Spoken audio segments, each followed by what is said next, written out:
the new James Bond film, which has just premiered. Well, it hasn't actually premiered. It's just about to premiere, but you got to see a sneak preview of it.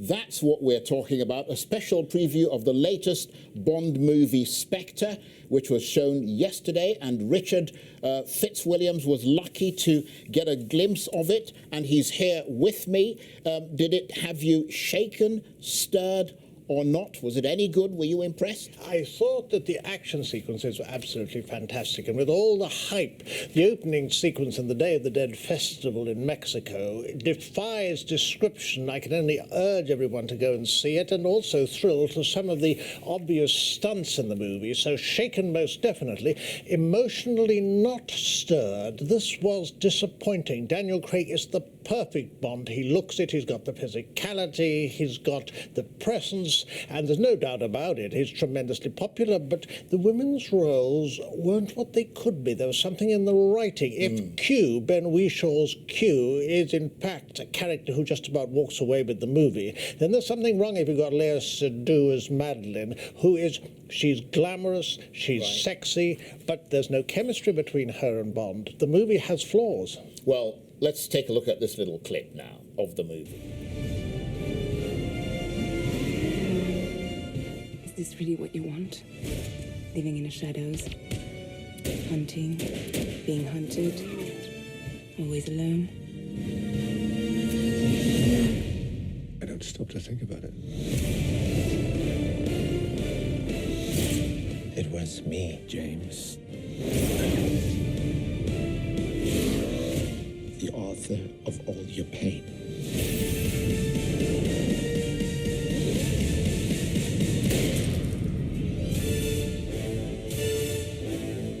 I just wondered how wide your sort of assessment of it is shared by others, because I mean some critics suggested that parts of it are shiveringly sadistic.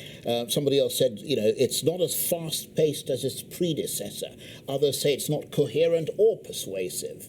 My feeling is that it was an opportunity for director Sam Mendes, scoring with Skyfall, to give it more depth and make it more realistic and dramatic, because you always had the exotic locations and the stunts, and that is always going to be good, and he didn't take it, and I was disappointed that that was the case.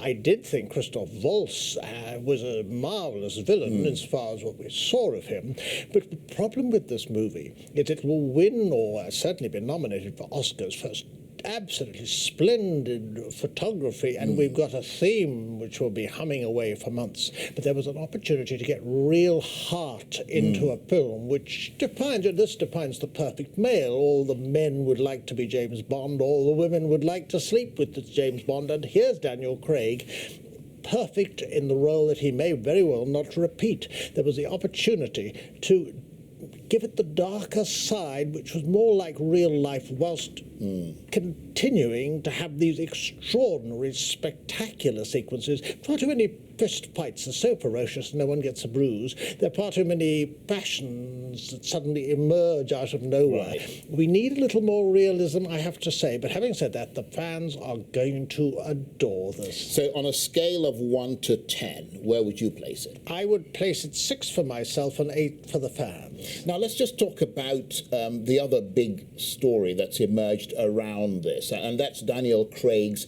disgruntled comments about his future as James Bond. Yes, I am wondering whether this might be some play for a higher fee. I would greatly regret it if he wasn't James Bond in the future, but equally if he does feel like that, then perhaps it is time for another James Bond to step up. We saw Pierce Brosnan before, and he wasn't pleased to be edged out. Craig will be moving out if he doesn't do it again at the height of his game, and perhaps now is the time to salute him, but now is definitely the time to move on for something more dramatic and realistic, as well as all the effects. Well, I mean, it's his 4th outing as 007. I mean, do you think that's enough? I'd give it one more if I were him, at an absolutely astronomical fee, but maybe we're looking at Idris Elba, Damian Lewis or others, and also maybe one day we might be looking at something a little closer to real life whilst keeping the thrills and spills. Richard Fitzwilliams, thank you very much. Indeed, always appreciate your analysis, your assessments and your reviews.